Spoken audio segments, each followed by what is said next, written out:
മംഗലപുരം ഗ്രാമപഞ്ചായത്തിലെ തോന്നയ്ക്കൽ ഇലഞ്ഞിമൂട് ക്ഷേത്രത്തിന് മുന്നിലെ പുന്നൈക്കുന്നം. ഏലായിലെ 4 ഏക്കർ പാടത്ത് വാഴയും പാവലും മരച്ചീനിയുമായി കാർഷിക സമൃദ്ധി നിറയുന്നു. ഇത് ജയചന്ദ്രൻ നായർ എന്ന കർഷകന്റെ അധ്വാനത്തിന്റെ സാക്ഷ്യപത്രം.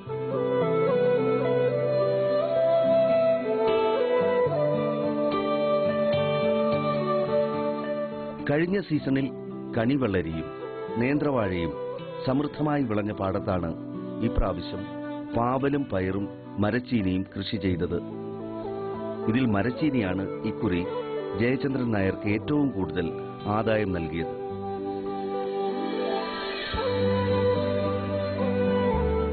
പരമ്പരാഗതമായി ഒരു കാർഷിക കുടുംബത്തിലാണ് ഞാൻ ജനിച്ചത്. നമ്മുടെ മുഖ്യ തൊഴിൽ വരുമാന മാർഗവും കൃഷിയും അതുമായി ബന്ധപ്പെട്ട അനുബന്ധ മേഖലകളിലുള്ള പ്രവൃത്തികളായിരുന്നു. വീട്ടിൽ അച്ഛനും അമ്മയും അതേപോലെ മറ്റു സഹോദരങ്ങളും ബാക്കിയുള്ളവരെല്ലാം കൃഷിപ്പണികളും അത് കാർഷിക വൃത്തിയിലും മുഖ്യ തൊഴിലായി കണ്ടെത്തുകയും ചെയ്തു. ഈ പുന്നൈക്കുന്നത്ത് തന്നെ നമ്മളൊരു 4.5 ഏക്കറോളം സ്ഥലം, തരിശായി കിടന്ന സ്ഥലം കഴിഞ്ഞ വർഷം കൃഷിക്കായി ഉപയുക്തമാക്കിയെടുക്കുകയും അത് വളരെ ശാസ്ത്രീയമായ രീതിയിലും അതേപോലെ വളരെ പ്ലാനിങ്ങോടുകൂടിയാണ് നമ്മൾ ആ കൃഷി ചെയ്തു വന്നത്. വെള്ളായണി കാർഷിക കോളേജ് വികസിപ്പിച്ചെടുത്ത ചുവപ്പ് നിറത്തിലുള്ള നാടൻ ഇനങ്ങളും വെള്ളമലയൻ ഇനം മരിച്ചേനി കമ്പുകളുമാണ് കൃഷിക്കായി ഉപയോഗിച്ചത്.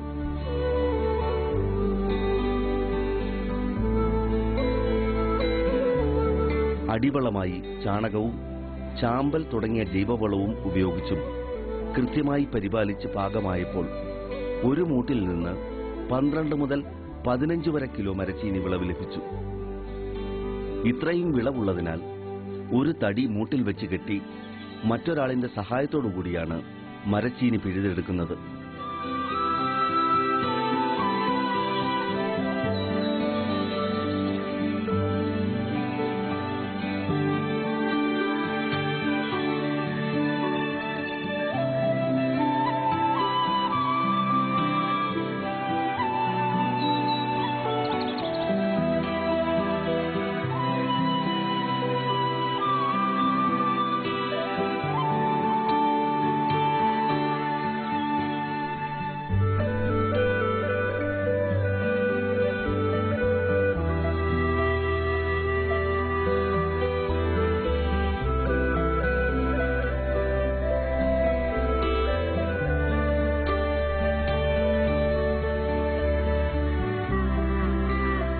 ₹1,00,000 വിളവ് ഇതുവരെ ലഭിച്ചിട്ടുണ്ട്.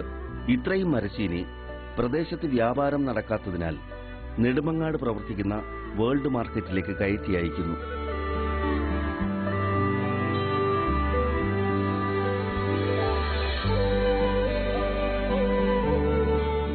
മംഗലപുരം കൃഷിഭവന്റെ നേതൃത്വത്തിൽ തോന്നയ്ക്കൽ സായി ഗ്രാമത്തിന് മുന്നിലായി ഹോർട്ടിക്രോപ്പിന്റെ പ്രാദേശിക വിപണന കേന്ദ്രം പ്രവർത്തിക്കുന്നു. പരമ്പരാഗത കർഷകരുടെ മേഖലയായതിനാൽ പ്രദേശത്തെ കർഷകർക്ക് തങ്ങളുടെ കാർഷിക വിളകൾ ന്യായമായ വിലയ്ക്ക് ഇവിടെ വിൽക്കുന്നതിന് സാധിക്കുന്നു. ജയചന്ദ്രൻ നായർ മരച്ചീനിയും മറ്റു വിളകളും ഈ കേന്ദ്രം വഴിയാണ് വിപണനം നടത്തുന്നത്.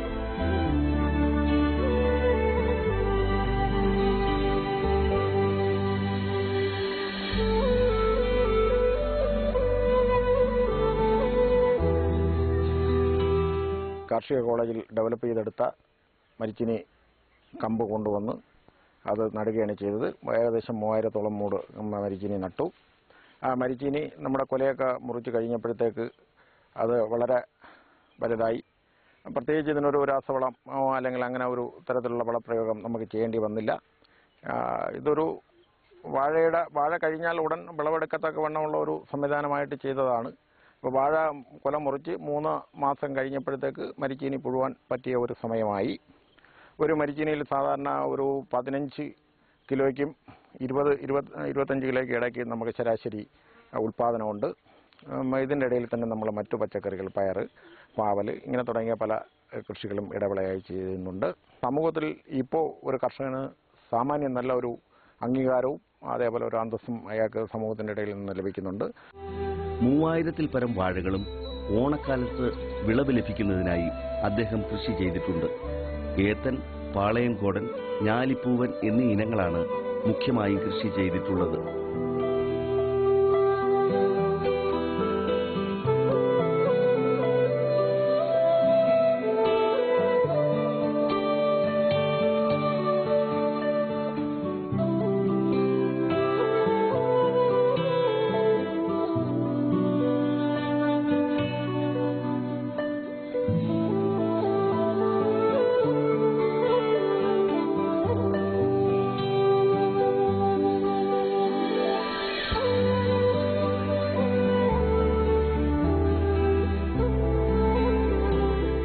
മരച്ചീനിക്കും വാഴയ്ക്കും ഇടവിളയായി പാവൽ, പയർ എന്നിവയും ജയചന്ദ്രൻ നായർ കൃഷി ചെയ്തിട്ടുണ്ട്.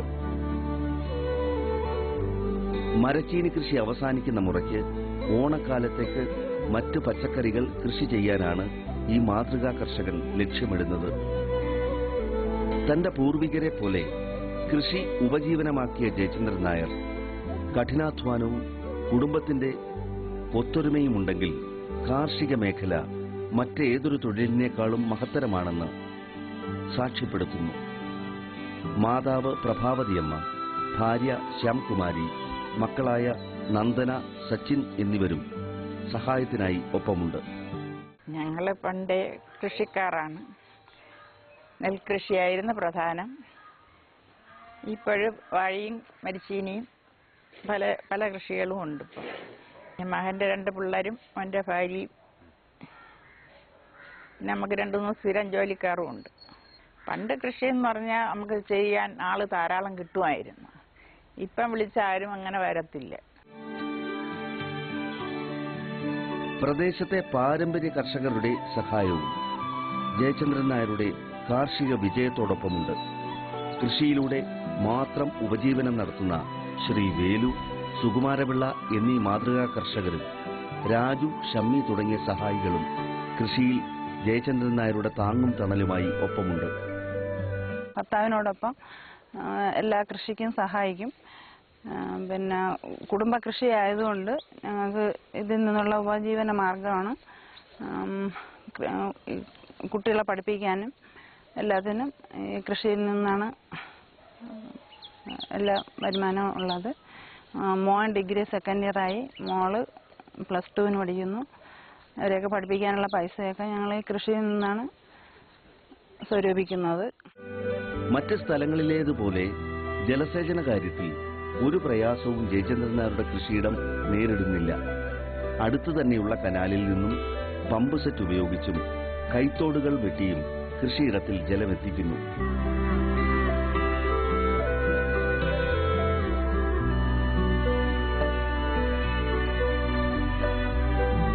കഠിനാധ്വാനത്തിലൂടെ മണ്ണിനെ പൊന്നണിയിച്ച് 1 ഇഞ്ച് ഭൂമി പോലും തരിശായി കിടക്കാതിരിക്കാൻ പ്രദേശത്തെ കർഷകർക്ക് മാതൃകയാവുകയാണ് ജയചന്ദ്രൻ നായർ.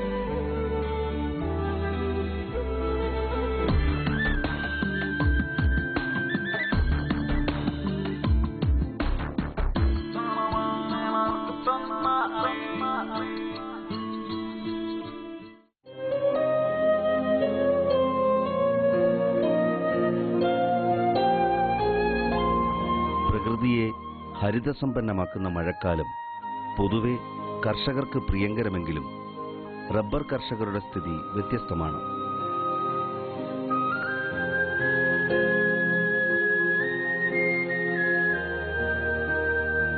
വർഷകാലത്ത് റബ്ബർ ഉൽപാദനം കുറയും.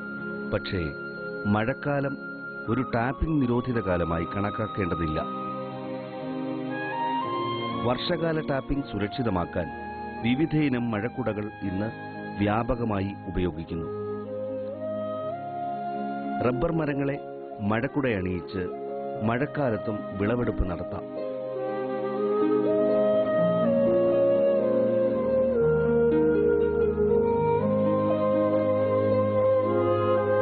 മഴക്കാലം ആരംഭിക്കുന്നതിന് മുമ്പ് തന്നെ മരങ്ങളെ കുട ചൂടിക്കേണ്ടതുണ്ട്.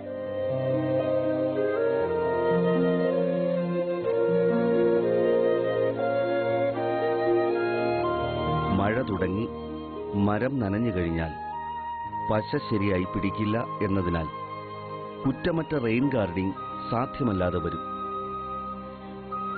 പോളിത്തീൻ ഷീറ്റ് കൊണ്ടോ പ്ലാസ്റ്റിക് ഷേഡ് കൊണ്ടോ മഴക്കുടയുണ്ടാക്കി മരങ്ങളിൽ അണിയിച്ച് വെട്ടുപട്ടയിൽ വെള്ളം വീഴുന്നത് ഒഴിവാക്കുകയാണ് റെയിൻ ഗാർഡിംഗ് കൊണ്ട് ഉദ്ദേശിക്കുന്നത്. ഒരു തോട്ടം റെയിൻ ഗാർഡ് ചെയ്യാൻ വേണ്ടിവരുന്ന പണച്ചെലവ് 1-2 ദിവസത്തെ ടാപ്പിങ്ങിൽ നിന്ന് തിരിച്ചു പിടിക്കാവുന്നതേയുള്ളൂ. നമ്മുടെ കേരളത്തിലെ കാലാവസ്ഥയിൽ എന്ന് പറഞ്ഞാൽ കാലവർഷവും തുലാവർഷവും ചേർത്തിട്ട് ഏകദേശം 6 മാസക്കാലം നമുക്ക് വളരെയധികം മഴ ദിവസങ്ങളുണ്ട്. ഈ കാലഘട്ടത്തിൽ ഏകദേശം 140-ലധികം ടാപ്പിംഗ് ദിനങ്ങളുണ്ട്. കഴിഞ്ഞ വർഷം നമുക്ക് കിട്ടിയത് 3300 മില്ലിമീറ്റർ മഴയാണ്. ഈ മഴക്കാലം തന്നെയാണ് നമ്മുടെ റബ്ബർ മരങ്ങളിൽ നിന്ന് ഏറ്റവും നല്ല ഉൽപ്പാദനം കിട്ടാൻ പറ്റിയ കാലവും. അപ്പോൾ ഈ സമയത്ത് നമ്മുടെ കർഷകർ ഏറ്റവും അത്യാവശ്യമായിട്ട് ചെയ്യേണ്ട ഒരു കാര്യമാണ് തങ്ങളുടെ റബ്ബർ മരങ്ങൾക്ക് റെയിൻ ഗാർഡ് പിടിപ്പിക്കുക എന്നുള്ളത്. പോളിത്തീൻ പാവാട, Kisan rain guard, tapping shade എന്നിവയാണ് മഴക്കുടകളായി പൊതുവെ ഉപയോഗിച്ചു വരുന്നത്. ഇവയിൽ ചിലവ് കുറഞ്ഞതും ഭൂരിപക്ഷം കർഷകർ ഉപയോഗിക്കുന്നതും പോളിത്തീൻ പാവാടയാണ്. റെയിൻ ഗാർഡ് ചെയ്യേണ്ട മരത്തിന്റെ വെട്ടുചാലിന് 10 സെന്റിമീറ്റർ മുകളിൽ അതിന് സമാന്തരമായി 5 സെന്റിമീറ്റർ വീതിയിൽ പാല് പൊടിയാതെ മൊരി ചുരണ്ടുന്നു. മുൻകാനയിൽ നിന്ന് 15 സെന്റിമീറ്റർ മുമ്പോട്ടും പിൻകാനയിൽ നിന്ന് 15 സെന്റിമീറ്റർ പുറകോട്ടും കടത്തിയാണ് മൊരി ചുരണ്ടുക. മൊരി ചുരണ്ടിയ ഭാഗത്ത് 4 സെന്റിമീറ്റർ വീതിയിൽ 2 മില്ലിമീറ്റർ കനത്തിൽ പശ തേയ്ക്കുന്നു.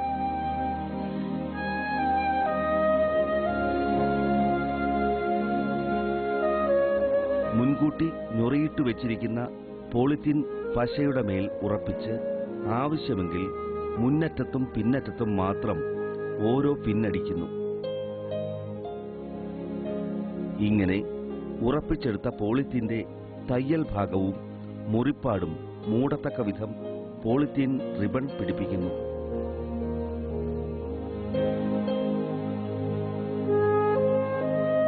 ഈ റെയിൻ ഗാർഡ് ചെയ്യുന്നതിന് നിലവിൽ 3 ഇനം റെയിൻ ഗാർഡുകളാണ് റബ്ബർ ഗവേഷണ കേന്ദ്രം ശുപാർശ ചെയ്തിരിക്കുന്നത്.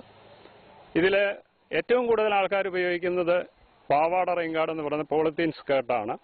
ഇത് ഒരെണ്ണം ഒരു മരം ചെയ്യുന്നതിന് നമുക്ക് ഏകദേശം 15-16 രൂപ മൊത്തം ചിലവ് വരും. ഇതേപോലെ തന്നെ Kisan rain guard, tapping shade എന്നിവയുണ്ട്. കിസാൻ റെയിൻ ഗാർഡാണ് ഏകദേശം 20-22 രൂപയാകാം. ടാപ്പിംഗ് ഷെയ്ഡാണ് 30-32 രൂപയാവും ഒരു മരത്തിനുള്ള ചിലവ്. ഈ റെയിൻ ഗാർഡുകൾ എന്തിനെന്നുള്ള ചോദ്യം, നമുക്ക് മഴക്കാലത്ത് ടാപ്പിംഗ് നടക്കണമെന്ന് ഞാൻ പറഞ്ഞു. ഇതേപോലെ തന്നെ റബ്ബർ മരത്തിൽ നിന്നുള്ള ഉൽപ്പാദനം നമുക്ക് സ്ഥായിയായിട്ട് ദീർഘകാലം കിട്ടണമെന്നുണ്ടെങ്കിൽ ഏത് ടാപ്പിംഗ് ഇടവേള നമ്മൾ അനുവർത്തിക്കുന്നു ആ ഇടവേള വർഷം മുഴുവൻ കൃത്യമായി പാലിച്ചു പോകണം. നിർമ്മാതാക്കൾ തന്നെ ഞൊറിയിട്ട് നൽകുന്ന ഗാർഡിയൻ, കിസാൻ റെയിൻ ഗാർഡ് എന്നിവ മരത്തിൽ ഉറപ്പിക്കുന്നതും പാവാട റെയിൻ ഗാർഡ് പിടിപ്പിക്കുന്ന രീതിയിൽ തന്നെയാണ്.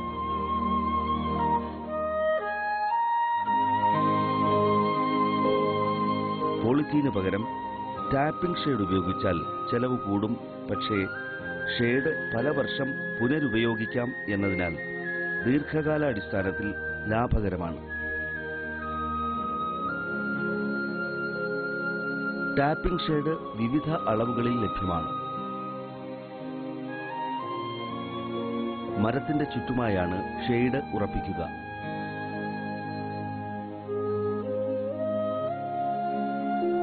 ഇതിനായി വെട്ടുചാലിന്റെ പിൻകാന ഭാഗത്തു നിന്ന് അരയടി മുകളിലേക്ക് മാറ്റി ചുറ്റിനും മൊരി ചുരണ്ടി പശയിടുന്നു.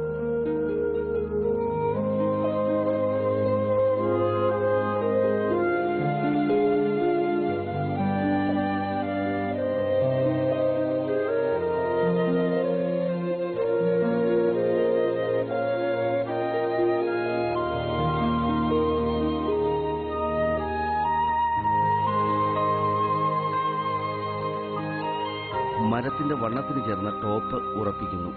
ഇതിനടിയിലായി സ്റ്റേപ്ലർ പിന്നടിച്ച് ഷെയ്ഡ് ഉറപ്പിക്കുന്നു. ഷെയ്ഡിന്റെ വീതി കൂടിയ ഭാഗം ചിരട്ടയ്ക്ക് മുകളിൽ വരുന്ന രീതിയിലാണ് ഉറപ്പിക്കാറ്.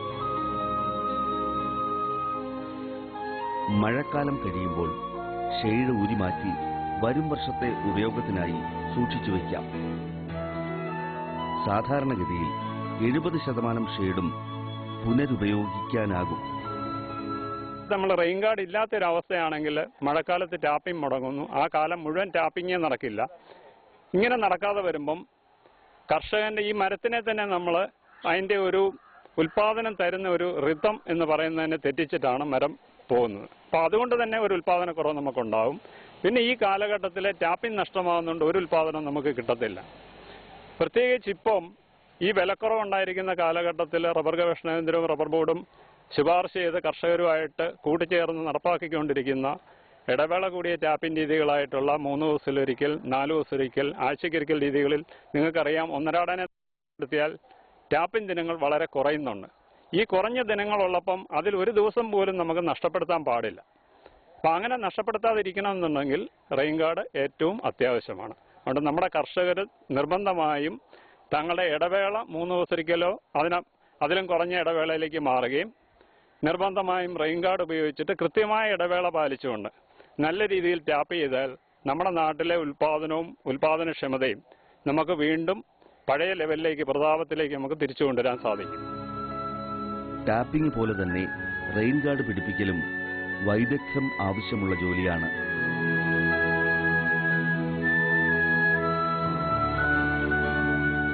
വിദഗ്ധ തൊഴിലാളികളെ കൊണ്ട് മാത്രമേ ഈ ജോലി ചെയ്യിക്കാനാവൂ.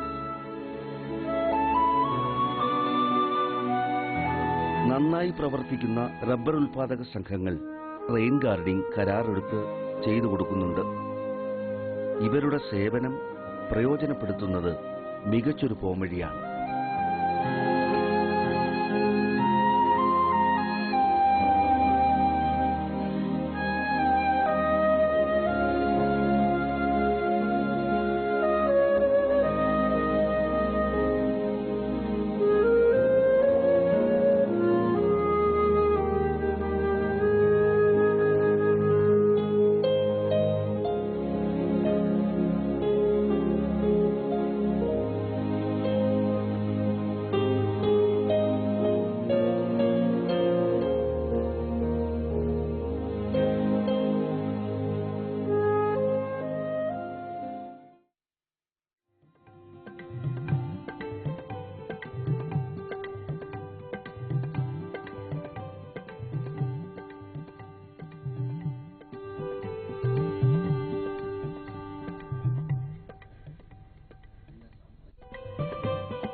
നമസ്കാരം.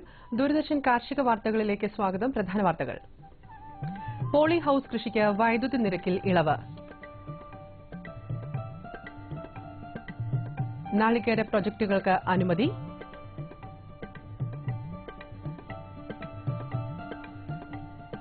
റബ്ബർ നഴ്സറി പരിപാലനത്തിൽ പരിശീലനം.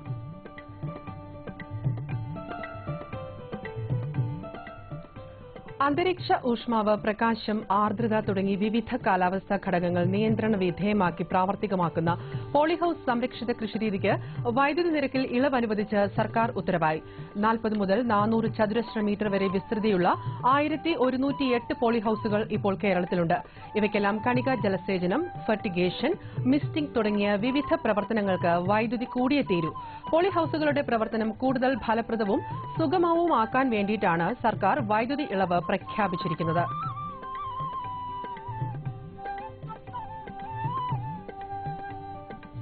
പശുപരിപാലന രംഗത്തേക്ക് യുവതി യുവാക്കളെ ആകർഷിക്കുന്നതിനും സ്വയം തൊഴിൽ സംരംഭമായി ഡയറി ഫാമുകൾ തുടങ്ങാൻ ആഗ്രഹിക്കുന്നവരെ പ്രോത്സാഹിപ്പിക്കുന്നതിനുമായി ജൂൺ 10 മുതൽ 13 വരെ മിൽമ ട്രെയിനിംഗ് സെന്റർ ക്ഷീരകർഷകർക്ക് പരിശീലനം നൽകുന്നു.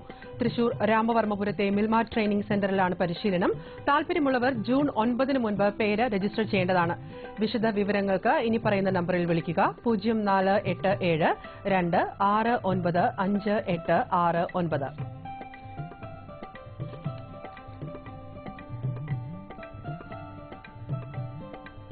കേരോൽപ്പന്നങ്ങളുടെ നിർമ്മാണവും സംസ്കരണവും ഗവേഷണവും വിപണനവും പ്രോത്സാഹിപ്പിക്കുന്നതിന് നാളികേര ടെക്നോളജി മിഷൻ 21.209 കോടിയുടെ 19 പദ്ധതികൾക്ക് അനുമതി നൽകി.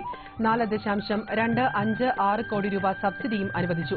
നാളികേര വികസന ബോർഡ് ചെയർമാൻ TK ജോസിന്റെ അധ്യക്ഷതയിൽ കൊച്ചിയിൽ ഇത് സംബന്ധിച്ച് യോഗം ചേർന്നു. 5 ഗവേഷണ പദ്ധതികളും 13 പദ്ധതികൾ നാളികേര സംസ്കരണത്തിനും ഉൽപ്പന്ന വൈവിധ്യവൽക്കരണത്തിനും, ഒരെണ്ണം മാർക്കറ്റ് പ്രൊമോഷനുമുള്ളതാണ്. കേരളത്തിൽ പ്രതിദിനം 15,000 തേങ്ങ സംസ്കരിച്ചെടുക്കാൻ ശേഷിയുള്ള ഒരു വെർജിൻ കോക്കനട്ട് ഓയിൽ സംസ്കരണ യൂണിറ്റിനും അനുമതി ലഭിച്ചു. ഇനി പ്രധാനമന്ത്രിയുടെ കൃഷി സിഞ്ചായി യോജന പദ്ധതിയിലൂടെ കാർഷിക രംഗത്തുണ്ടായ നേട്ടങ്ങൾ. നീർത്തടങ്ങൾ, സൂക്ഷ്മ ജലസേചനം, ചെറുകിട വൻകിട ജലസേചന പദ്ധതികൾ എന്നിവ സംയോജിപ്പിച്ചുകൊണ്ട് ഓരോ തുള്ളിക്കും കൂടുതൽ വിളവ് എന്ന കർമ്മ പരിപാടി നടപ്പിലാക്കി.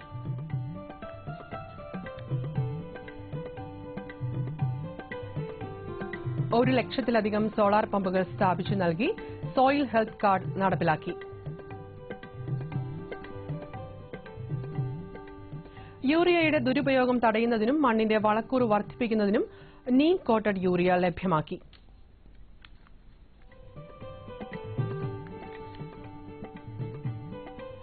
മറ്റു വാർത്തകൾ.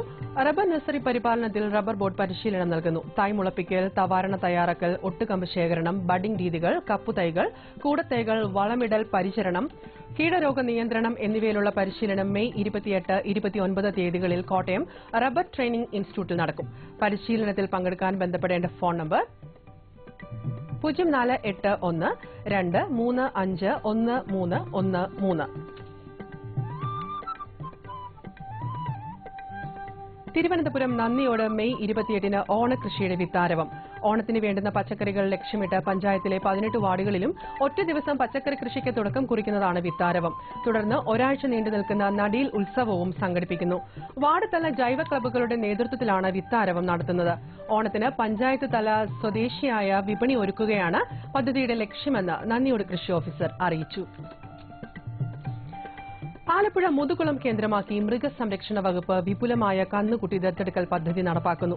തെരഞ്ഞെടുക്കപ്പെട്ട പശുക്കുട്ടികൾക്ക് മൃഗസംരക്ഷണ വകുപ്പിന്റെ ഗോവർദ്ധിനി പദ്ധതി പ്രകാരം 32 മാസം വരെ പകുതി നിരക്കിൽ തീറ്റ ലഭിക്കും.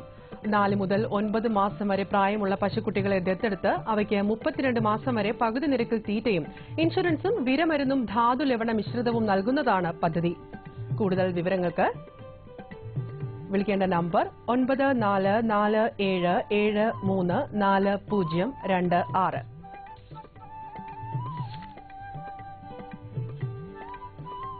തിരുവനന്തപുരം വലിയതുറ കോക്കനട്ട് നഴ്സറിയിൽ WCT തെങ്ങിൻ തൈകൾ വിതരണത്തിന് തയ്യാറായിട്ടുണ്ടെന്ന് ഫാം ഓഫീസർ അറിയിച്ചു. Phone number 0471250822. ഇനി കമ്പോള നിലവാരം. വെളിച്ചെണ്ണ കൊച്ചി 12,700 രൂപ, കോഴിക്കോട് 13,900 രൂപ, തൃശൂർ 12,800 രൂപ. കൊപ്ര കൊച്ചി 8,630 രൂപ, കോഴിക്കോട് 8,850 രൂപ, തൃശൂർ 8,725 രൂപ. കുരുമുളക് അൺഗാർബിൾഡ് 60,000 രൂപ, കുരുമുളക് ഗാർബിൾഡ് 63,000 രൂപ. ചുക്ക് മീഡിയം 21,500 രൂപ, ചുക്ക് ബസ്റ്റ് 23,500 രൂപ. മഞ്ഞൾ സേലം 8,600 രൂപ, മഞ്ഞൾ ഈറോഡ് 8,900 രൂപ. അടയ്ക്ക പുതിയത് 20,000-നും 21,000-നും ഇടയിൽ. കൊച്ചി റബ്ബർ RSS 5ാം ഗ്രേഡ് 12,400 രൂപ, റബ്ബർ RSS 4ാം ഗ്രേഡ് 12,600 രൂപ. കോട്ടയം റബ്ബർ RSS 5ാം ഗ്രേഡ് 12,400 രൂപ, റബ്ബർ RSS 4ാം ഗ്രേഡ് 12,600 രൂപ. കമ്പോള നിലവാരം കൊച്ചിയിൽ. വെളിച്ചെണ്ണ 12,700 രൂപ, കൊപ്ര 8,630 രൂപ, പിണ്ണാക്ക് എക്സ്പെല്ലർ 2,500 രൂപ, പിണ്ണാക്ക് റോട്ടറി 2,900 രൂപ, കുരുമുളക് അൺഗാർബിൾഡ് 60,000 രൂപ, ഗാർബിൾഡ് 63,000 രൂപ. ചുക്ക് മീഡിയം 21,500 രൂപ, ചുക്ക് ബസ്റ്റ് 23,500 രൂപ. മഞ്ഞൾ നാടൻ 9,900 രൂപ, അടയ്ക്ക പുതിയത് 20,000-നും 21,000-നും ഇടയിൽ. ജാതിക്ക തൊണ്ടൻ കിലോഗ്രാമിന് 250-നും 270-നും ഇടയിൽ. ജാതിക്ക തൊണ്ടില്ലാത്തത് കിലോഗ്രാമിന് 400-നും 450-നും ഇടയിൽ. ജാതിപത്രി കിലോഗ്രാമിന് 600-നും 950-നും ഇടയിൽ. ഗ്രാമ്പു കിലോഗ്രാമിന് 820 രൂപ. റബ്ബർ RSS 5ാം ഗ്രേഡ് 12,400 രൂപ. റബ്ബർ RSS 4ാം ഗ്രേഡ് 12,600 രൂപ. ഒട്ടുപാൽ 8,700 രൂപ. ലാറ്റക്സ് 10,000 രൂപ. കമ്പോള അവലോകനം. കേരളത്തിലെയും തമിഴ്നാട്ടിലെയും പ്രമുഖ ഏലക്കാൾ ഏല കേന്ദ്രങ്ങളിലേക്കുള്ള ചരക്ക് വരവ് കുറഞ്ഞു. വരണ്ട കാലാവസ്ഥ മൂലം പുതിയ ചരക്ക് വരവ് ജൂലൈയിലേക്ക് നീങ്ങുമോ എന്ന ആശങ്കയും ഇതിനിടയിൽ ഉടലെടുത്തു. ഒരാഴ്ചയായി മികച്ച ഇനം ഏലത്തിന്റെ ശരാശരി വില കിലോയ്ക്ക് 810 രൂപയാണ്. അതേസമയം ഇന്ന് വണ്ടൻമേട്ടിൽ നടന്ന ലേലത്തിൽ വലിപ്പം കൂടിയ ഇനങ്ങൾ കിലോ 905 രൂപയിലാണ്. മുംബൈയിൽ ഭക്ഷ്യ എണ്ണ ശേഖരിക്കാൻ സ്റ്റോക്കിസ്റ്റുകൾ ഉത്സാഹിച്ചെങ്കിലും ഇത് നേട്ടമാക്കാൻ നാളികേര ഉൽപ്പന്നങ്ങൾക്കായില്ല. കൊച്ചിയിൽ വെളിച്ചെണ്ണ, കൊപ്ര വിലകൾ വീണ്ടും ഇടിഞ്ഞു. ചെറുകിട വ്യവസായികൾ റബ്ബറിനോട് കാണിച്ച താൽപര്യം 4ാം ഗ്രേഡ് ഷീറ്റ് വിലയിൽ നേരിയ പുരോഗതി ഉളവാക്കി. ചരക്ക് ക്ഷാമം രൂക്ഷമായതിനാൽ തിരക്കിട്ട് ചരക്കെടുക്കാൻ വ്യവസായികൾ മടിച്ചു. ഗാർബിൾഡ് കുരുമുളക് കിലോയ്ക്ക് 620 രൂപയിൽ നിലകൊണ്ടു. ആഭ്യന്തര വിദേശ ഓർഡറുകളെ ഉറ്റുനോക്കുകയാണ് വിപണി. ഇനി കാലാവസ്ഥ. കണ്ണൂർ കൂടിയ താപനില 35.6 ഡിഗ്രി സെൽഷ്യസ്, കുറഞ്ഞ താപനില 27.5 ഡിഗ്രി സെൽഷ്യസ്. കോഴിക്കോട് 36.2, 27.9. കൊച്ചി 33.6, 27.4. ആലപ്പുഴ 34.8, 28.7. പുനലൂർ 35, 24.6. തിരുവനന്തപുരം 32.8, കുറഞ്ഞ താപനില 26.4 ഡിഗ്രി സെൽഷ്യസ്. കാർഷിക വാർത്തകൾ കഴിഞ്ഞു. നമസ്കാരം.